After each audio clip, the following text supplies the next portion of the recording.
Rinumërimi i votave në qarkun Fier, iniciuar nga koalicioni Nisma Shqipëria Bëhet i Adratik Llapajt, ka zbuluar lohatje të ndjeshme votash për kandidatët e listave shumë emërore, ndërsa Nismës janë shtuar vetëm 2 vota. Disa parti të tjera kanë pasur humbje ose rritje të ndjeshme të votave individuale. Partia Social-Demokrate të Mdoshit ka humbur 3 vota, ndërsa Aleanca për Shqipërinë Europiane ka humbur 2 vota. Rinumërimi ka ekspozuar dhe ndërhyrje të mundshme në votën preferenciale.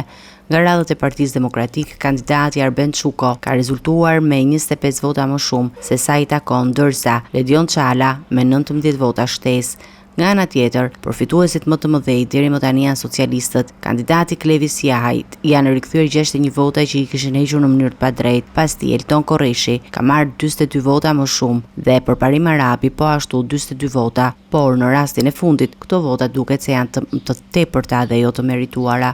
Kandidatja socialiste Zegjinet Saushi, e cila fitoi mandatin për deputete me 61 vota diferencë, ka humbur 1 votë nga rinumërimi deri më tani. Nisma Shqipëria Bëhet, që kërkoi një mandat përmes këtij procesi rinumërimi, ka nevojë për të paktën 517 vota shtesë, por deri në këtë fazë të numërimit, shifrat tregojnë se ky objektiv mbetet larg.